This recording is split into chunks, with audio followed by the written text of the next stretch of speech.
അല്ല, ഈ വിഷയവുമായി ബന്ധപ്പെട്ട് ഞാൻ ഇന്നലെ മാധ്യമങ്ങളുടെ അടുത്ത് സംസാരിച്ചപ്പോഴും ഞാൻ പറഞ്ഞു, കേരള പ്രദേശ് കോൺഗ്രസ് കമ്മിറ്റി എൻ്റെ പാർട്ടി ഈ വിഷയത്തിൽ ഇടപെടലുകൾ നടത്താമെന്ന് ഇന്നലെ തന്നെ എൻ്റെ അടുത്ത് പറഞ്ഞിരുന്നു. ഞാൻ KPC പ്രസിഡന്റിനെ നേരിട്ട് കണ്ട് ഈ വിഷയങ്ങൾ അദ്ദേഹത്തിൻ്റെ ശ്രദ്ധയിൽപ്പെടുത്തിയിരുന്നു.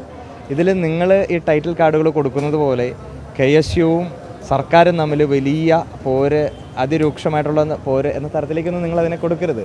ഞാൻ പറഞ്ഞല്ലോ, ഇതിൽ സ്വാഭാവികമായും ഒരു വിഷയവുമായി ബന്ധപ്പെട്ട് ആ വിഷയത്തിൻ്റെ മെറിറ്റുമായി ബന്ധപ്പെട്ട് ഉണ്ടായൊരു വിഷയമാണ്. അതിൽ ഞങ്ങളുടെ ആശങ്കകൾ ഞങ്ങൾ സർക്കാരിനെ അറിയിച്ചിരുന്നു, പാർട്ടിയെ അറിയിച്ചിരുന്നു. പാർട്ടി ഈ വിഷയത്തിൽ ഇടപെടലുകൾ നടത്തുമെന്ന് പറഞ്ഞു. അപ്പോൾ അതിൽ നിന്ന് ഒരു വരി കൂടുതലോ ഒരു വരി കുറവോ പറയാതിരിക്കുകയാണ് ഒരു അച്ചടക്കമുള്ള പാർട്ടി പ്രവർത്തകൻ എന്ന നിലയിൽ എൻ്റെ ഉത്തരവാദിത്തം. ഈ ഉത്തരവാദിത്തങ്ങളിൽ ഇരുന്നു കൊണ്ട് ഞാൻ ആ ബോധ്യത്തിൽ നിന്നുകൊണ്ട് അല്ല, ഞാൻ പറഞ്ഞല്ലോ, ആ വിഷയം അവിടെ തന്നെ നിലനിൽക്കുകയാണ്. ആ വിഷയം സ്വാഭാവികമായിട്ടും കേരളത്തിൻ്റെ സർക്കാരിൻ്റെ മുൻപിൽ സംസാരിക്കാനുള്ള അവസരം ഞങ്ങൾക്ക് ലഭിക്കും. അല്ലാതെ ഇവിടെ KSUവിനെ കാണാതിരിക്കുന്ന തരത്തിലേക്ക് ഒരിക്കലും പോകില്ല എന്നുള്ള കൃത്യമായിട്ടുള്ള ബോധ്യമുണ്ട്. ഇന്നലെ മാധ്യമങ്ങളെ കണ്ടപ്പോഴും ഞാൻ പറഞ്ഞത് എന്ത് ചെയ്യുന്നു, we are waiting to meet our CM.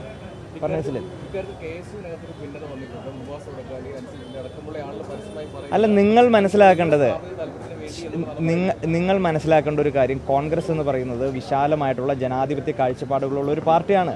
അവിടെ വ്യത്യസ്തമായിട്ടുള്ള ആശയങ്ങളുണ്ടാവും, സംസാരങ്ങളുണ്ടാവും, അഭിപ്രായങ്ങളുണ്ടാവും. ആ അഭിപ്രായങ്ങളെല്ലാം സമന്വയിച്ച് ഒരു പോയിന്റിലെത്തും. അതാണ് പാർട്ടിയുടെയും പ്രസ്ഥാനത്തിന്റെയും നിലപാട്. പക്ഷേ മുഖം നഷ്ടപ്പെടുന്ന ഒരു രീതിയുണ്ട്. കാരണം ആരോഗ്യ പിന്തുണച്ച ഒരു വിഭാഗം സമൂഹ മാധ്യമങ്ങളിലും അല്ലാതെയും ഒക്കെ രംഗത്ത് വരുന്നു, എതിരായിട്ട് വരുന്നു, പോസ്റ്ററുകൾ പതിക്കുന്നു. അല്ല, അത് തന്നെയാണല്ലോ ഞാൻ പറഞ്ഞത്. ഈ വിഷയം ഇങ്ങനെ മുന്നോട്ട് പോകാൻ പാടില്ലാന്നേ. അതുകൊണ്ടാണല്ലോ ഞാൻ കൃത്യമായിട്ട് പറഞ്ഞത്, പാർട്ടി ഈ വിഷയത്തിൽ ഇടപെടലുകൾ നടത്തും. KSUക്കാരുടെ പ്രയാസങ്ങൾ, വിഷമതകൾ എല്ലാം പാർട്ടി കേൾക്കുമെന്ന് പറയുമ്പോൾ അതിനപ്പുറം ഒരു വരി കടന്ന് ഞാൻ പറയുന്നതിൽ യാതൊരു അർത്ഥവുമില്ലല്ലോ. മുഖ്യമന്ത്രി മുഖം തരാതെ പോയ തലൂഷിക്ക് പ്രയാസമുണ്ട്. അല്ല, ആ വിഷയവുമായി ബന്ധപ്പെട്ട് ഇനി ഒരു വരി കൂടുതലോ കുറവോ പറയാൻ ഞാൻ താല്പര്യപ്പെടുന്നില്ല. ഞാൻ ഇന്നലെ അത് വളരെ വ്യക്തതയോടും കൃത്യതയോടും കൂടി മാധ്യമങ്ങളുടെ മുൻപിൽ ഞാൻ പറഞ്ഞു. ഈ വിഷയവുമായി ബന്ധപ്പെട്ട് ഞാൻ പറഞ്ഞല്ലോ, ഇതിൽ കേരളത്തിൻ്റെ മുഖ്യമന്ത്രി ഒരിക്കലും കാണാത്ത ഒരു സാഹചര്യത്തിലേക്ക് പോകില്ലെന്ന് കൃത്യമായിട്ടുള്ള ബോധ്യം ഞങ്ങൾക്കുണ്ട്. അത് തന്നെയാണ് ഞാൻ പറഞ്ഞത്. അദ്ദേഹവുമായി നിരന്തരം, അല്ലെങ്കിൽ അദ്ദേഹത്തിൻ്റെ ഓഫീസുമായി ഞങ്ങൾ നിരന്തരം ബന്ധപ്പെടുന്നുണ്ട്. അതേപോലെ തന്നെ പാർട്ടിയും ഈ വിഷയത്തിൽ, ഞാൻ ഇന്നലെ സൂചിപ്പിച്ചല്ലോ, അദ്ദേഹം KSUക്കാരുടെയോ കോൺഗ്രസ് പാർട്ടിയുടെ മാത്രം മുഖ്യമന്ത്രിയല്ല, കേരളത്തിലെ മുഴുവൻ പൊതുസമൂഹത്തിൻ്റെ മുഖ്യമന്ത്രിയാണ്. അദ്ദേഹത്തിൻ്റെ വലിയ രീതിയിലേക്കുള്ള തിരക്കുകളുണ്ട്. ആ തിരക്കുകളെ ഞങ്ങൾ മാനിക്കുന്നു. ഞങ്ങൾ അദ്ദേഹവുമായി സംസാരിക്കാനുള്ളൊരു അവസരം നിങ്ങൾ നൽകൂ. അത് സംസാരിച്ചതിന് ശേഷം ഈ വിഷയത്തിൽ കൂടുതൽ ഒരു പ്രതികരണവും ഇതുമായി ബന്ധപ്പെട്ട് ഇനി നടത്താൻ ഞാൻ താല്പര്യപ്പെടുന്നില്ല. ഒരു വരി പോലും. KSU പ്രവർത്തകരെ കൊണ്ട് KC വേണുഗോപാൽ ചുടുചോറ് വാരിപ്പിക്കുന്നു എന്നുള്ള പ്രതികരണമൊക്കെ പല ഭാഗത്തും ഉണ്ടാകുന്നുണ്ട്. അപ്പോൾ KC വേണുഗോപാൽ KSUക്കാരെ കൊണ്ട് ഇത്തരത്തിൽ ചുടുചോറ് വാരിപ്പിക്കുകയാണോ? എന്തെങ്കിലും KSU എന്ന് പറയുന്നത്, ഞാൻ ഇന്നലെയും പറഞ്ഞു, KSU എന്ന് പറയുന്നത് സ്വതന്ത്രമായ നിലപാടുകൾ പറയാൻ, അഭിപ്രായം പറയാൻ സ്വാതന്ത്ര്യമുള്ള പ്രസ്ഥാനമാണ്. അത് 1957 മുതൽ 2026 വരെ അത്തരത്തിലാണ് ഞങ്ങളുടെ പ്രവർത്തന ശൈലി. അത് പ്രതിപക്ഷമെന്നോ ഭരണപക്ഷമെന്നോ യാതൊരു വ്യത്യാസമില്ലാതെ ഞങ്ങളുടെ അഭിപ്രായങ്ങൾ പറയാനുള്ള സ്വാതന്ത്ര്യം ഈ പാർട്ടി നൽകുന്നുണ്ട്. അഭിപ്രായം പറയുന്ന കാര്യത്തിൽ അത് ഗ്രൂപ്പിൻ്റെ വാലിൽ കൊണ്ടുവന്ന് കെട്ടുന്നത് ശരിയായിട്ടുള്ള നിലപാടല്ല എന്ന് പറയാൻ ആഗ്രഹിക്കുകയാണ്. ഇതിൽ യാതൊരു ഗ്രൂപ്പ് എലമെൻറ്റുമല്ല. ഇതിൽ KSUക്കാരുമായി ബന്ധപ്പെട്ട ഒരു വിഷയമാണ്. ഞാൻ സൂചിപ്പിച്ചു, ഇത് പാർട്ടിയുമായി ബന്ധപ്പെട്ട ഒരു വിഷയമായതുകൊണ്ട് പാർട്ടിയുടെ പ്രസിഡന്റ്, കേരളത്തിൽ പാർട്ടിയുടെ ഏറ്റവും സമ്പന്നനായിട്ടുള്ള നേതാവാണ് കേരള പ്രദേശ് കോൺഗ്രസ് കമ്മിറ്റിയുടെ അധ്യക്ഷൻ. അദ്ദേഹം ഈ വിഷയത്തിൽ ഇടപെടലുകൾ നടത്തുമെന്ന് പറഞ്ഞിട്ടുണ്ട്. അപ്പോൾ സ്വാഭാവികമായും ഇതുമായി ബന്ധപ്പെട്ട് ഇനി ഒരു സ്റ്റേറ്റ്മെൻറ്റും ഞാൻ നടത്തുന്നില്ല. ഇത് കഴിഞ്ഞതിന് ശേഷം, അത് ഇടപെടലുകൾ നടത്തിയതിനു ശേഷം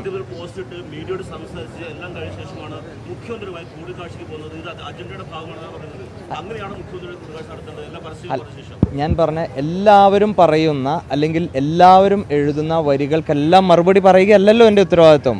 അത് ഞാൻ പറയട്ടെ, 100 ആളുകളുണ്ടെങ്കിൽ 100 അഭിപ്രായങ്ങളുണ്ടാവും. ആ 100 അഭിപ്രായങ്ങൾക്ക് മൈക്ക് കെട്ടി അതിനെല്ലാം മറുപടികൾ പറയുക എന്നതല്ലല്ലോ സംഘടനാപരമായിട്ടുള്ള ഉത്തരവാദിത്വം.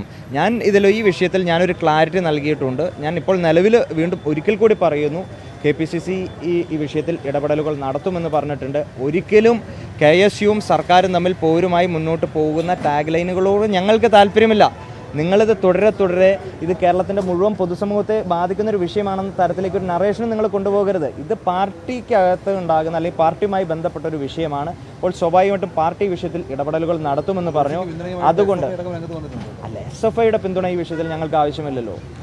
SFI കഴിഞ്ഞ 10 വർഷക്കാലം പിണറായി വിജയൻ എന്തെങ്കിലും ചെയ്തികൾ കൊള്ളരുതായ്മകൾ ചെയ്തപ്പോൾ അതിന് നേരെ വിരൽ ചൂണ്ടിയതിന് ശേഷമാണ് അവർ പിന്തുണ പ്രഖ്യാപിച്ചെങ്കിൽ അതിൽ എന്തെങ്കിലും നമുക്ക് അഭിപ്രായം പറയാം. SFIയുടെ പിന്തുണയല്ലല്ലോ നമ്മളിതിൽ ആവശ്യപ്പെടുന്നത്. ഇതിൽ KPCC പാർട്ടി വിഷയത്തിൽ ഇടപെടലുകൾ നടത്തും. അതുകൊണ്ട് അതിനുശേഷം മാത്രം ഇതിലൊരു പ്രതികരണം, പൊതുവായിട്ടുള്ളൊരു പ്രതികരണം നടത്താമെന്ന് മാത്രമാണ്. വ്യക്തിപരമായ പ്രശ്നമല്ലല്ലോ, രണ്ട് വ്യക്തികൾ തമ്മിലുള്ള പ്രശ്നമല്ല. സംസ്ഥാന പ്രസിഡന്റാണ്, ഒപ്പം തന്നെ മറ്റൊന്ന് മുഖ്യമന്ത്രിയുമാണ്. മുഖ്യമന്ത്രിക്ക് നേരെ തന്നെ ആദ്യം ഈ കാര്യത്തിലുള്ള നിങ്ങൾ വിയോജിപ്പ് രേഖപ്പെടുത്തി പരസ്യമായി പരാതി പറഞ്ഞു. അതിനുശേഷം മുഖ്യമന്ത്രി വാർത്താ സമ്മേളനം നടത്തി പരസ്യമായി KSUവിനെതിരെ അഭിപ്രായം പറയുകയും ചെയ്തു. ഇതിനുശേഷവും ഈ വിവാദം നീട്ടിക്കൊണ്ടുപോകാതെ അടിയന്തരമായി കാണേണ്ടതല്ലേ? ആ കാണാതെ ഉണ്ടാകുന്നതിന്റെ കാലതാമസത്തിലെ വിവാദം ഇത്രയും അല്ല, സ്വാഭാവികമായിട്ട് ഞാൻ പറഞ്ഞല്ലോ, നിങ്ങളിതിൽ മനസ്സിലാക്കേണ്ടത് കേരളത്തിൻ്റെ ഗവൺമെൻറ്റിനെ നയിക്കുന്ന വ്യക്തിയാണ് കേരളത്തിൻ്റെ മുഖ്യമന്ത്രി. അദ്ദേഹത്തിന് ഈ വിഷയം മാത്രത്തിന് പ്രൈം കൺസേൺ കൊടുത്തുകൊണ്ട് അദ്ദേഹത്തിന് മുന്നോട്ട് പോകാൻ സാധിക്കുമോ? കേരളത്തിൽ എത്രയോ സാധാരണക്കാരായിട്ടുള്ള ആളുകളെ ബാധിക്കുന്ന വിഷയങ്ങൾ അദ്ദേഹത്തിൻ്റെ മുൻപിലേക്ക് വരുന്നു. എത്രയോ തിരക്കുകൾ അദ്ദേഹത്തിനുണ്ട്. അപ്പോൾ ആ തിരക്കുകൾക്കെല്ലാം ശേഷം അതുകൊണ്ടാണ് ഞാൻ ഇന്നലെയും മാധ്യമങ്ങളുടെ അടുത്ത് പറഞ്ഞത്, ഞാൻ മനസ്സിലാക്കുന്നത് തിങ്കൾ മുതലുള്ള ദിവസങ്ങളിൽ മുഖ്യമന്ത്രി തിരുവനന്തപുരത്തുണ്ട് എന്നാണ് ഞാൻ മനസ്സിലാക്കുന്നത്. അദ്ദേഹത്തെ ഞങ്ങൾ കാണും. ഞാൻ ഇന്നലെയും പറഞ്ഞു, VD സതീശൻ ഞങ്ങളുടെ കൂടി നേതാവാണ്. അപ്പോൾ ഇതിൽ നിങ്ങൾ വേറെ ചുവരെഴുത്തുകളിലേക്ക് മറ്റ് രീതിയിലേക്ക് ഒന്നും പോകേണ്ട കാര്യമില്ല. പാർട്ടി ഈ വിഷയത്തിൽ ഇടപെടലുകൾ നടത്തും.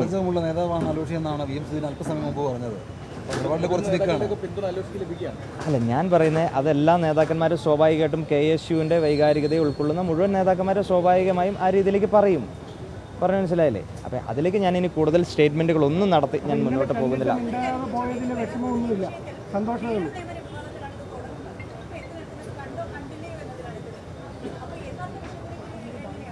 അല്ല, തീർച്ചയായിട്ടും ഞാൻ പറഞ്ഞല്ലോ, ആ വിഷയം അവിടെ നിൽക്കുകയാണ്. ആ വിഷയത്തിൻ്റെ മെറിറ്റും ഡീമെറിറ്റും അവിടെ നിൽക്കുകയാണ്. അപ്പോൾ ആ വിഷയത്തിൻ്റെ മെറിറ്റിനെ പറ്റിയും ഡീമെറിറ്റിനെ പറ്റിയും ഞാൻ സംസാരിക്കേണ്ടത് കേരളത്തിൻ്റെ മുഖ്യമന്ത്രിയുടെ അടുത്താണ്, കേരളത്തിൻ്റെ സർക്കാരിൻ്റെ അടുത്താണ്. അപ്പോൾ അത് തീർച്ചയായിട്ടും സംസാരിക്കും, അത് കാണുമ്പോൾ സംസാരിക്കും, അത് അദ്ദേഹത്തിന് ബോധ്യപ്പെടും എന്ന് തന്നെയാണ് ഞാൻ മനസ്സിലാക്കുന്നത്. അതിനുശേഷം ഈ പറയുന്ന മറ്റ് വിവാദങ്ങളെല്ലാം കെട്ടടങ്ങുമെന്ന ഉറച്ച വിശ്വാസത്തിൽ തന്നെയാണ് നിൽക്കുന്നത്. 2019 മുതൽ കോൺഗ്രസിന്റെ സജീവ പ്രവർത്തനമാണ്. കോൺഗ്രസ് നേതാക്കൾക്ക് വേണ്ടി കോടതി ഹൈക്കോടതി ഹാജരായ ഒരാളാണ്. അയാളെയാണ് നിങ്ങൾ കുറ്റപ്പെടുന്നതാണെന്ന് ഇപ്പോൾ പറയുന്നത്. അല്ല, ഇതാരാണ് പറയുന്നത്? ഞാൻ പറഞ്ഞല്ലോ, ഞാൻ ആദ്യം സൂചിപ്പിച്ചല്ലോ, എല്ലാ ആളുകൾക്കും പല അഭിപ്രായങ്ങൾ പറയാൻ സ്വാതന്ത്ര്യമുള്ളൊരു പാർട്ടിയാണിത്. ഓക്കെ, ഈ അഭിപ്രായങ്ങളെല്ലാം സമന്വയിച്ചുകൊണ്ട് ഒരു പോയിന്റിൽ എത്തുമ്പോഴാണ് അത് എന്ത് ചെയ്യുന്നു, പ്രസ്ഥാനത്തിൻ്റെ നിലപാടായിട്ട് മാറുന്നത്. അതാണ് ഞാൻ പറഞ്ഞത്. ആ നിലപാട് കഴിഞ്ഞ ദിവസം പറഞ്ഞു, ഞങ്ങളുടെ സഹപ്രവർത്തകർക്ക് പ്രയാസമുണ്ടായി. അതിൻ്റെ ആശങ്ക ആ വിദ്യാർത്ഥികളെ പ്രതിനിധീകരിച്ചിട്ട് പറയേണ്ടുന്ന ആളാണ് സംസ്ഥാന KSU കമ്മിറ്റിയുടെ അധ്യക്ഷൻ. അത് ഞാൻ കേരളത്തിൻ്റെ സർക്കാരിൻ്റെ മുൻപിലും കേരളത്തിൻ്റെ പാർട്ടിയുടെ മുൻപിലും പറഞ്ഞിട്ടുണ്ട്. അത് അവർ ചെവി കൊടുക്കും എന്ന് തന്നെയാണ് ഞങ്ങളുടെ വിശ്വാസം. അങ്ങനെ തന്നെയാണ് ഞങ്ങൾക്ക് ലഭിച്ചിരിക്കുന്ന ഉറപ്പ്. അതിനുശേഷം നമുക്ക് സംസാരിക്കാം. ഞാൻ സൂചിപ്പിച്ചല്ലോ, ഈ വിഷയത്തിൽ പാർട്ടി ഇടപെടലുകൾ നടത്താമെന്ന് പറഞ്ഞു. അതിനപ്പുറം no more lines. Thank U.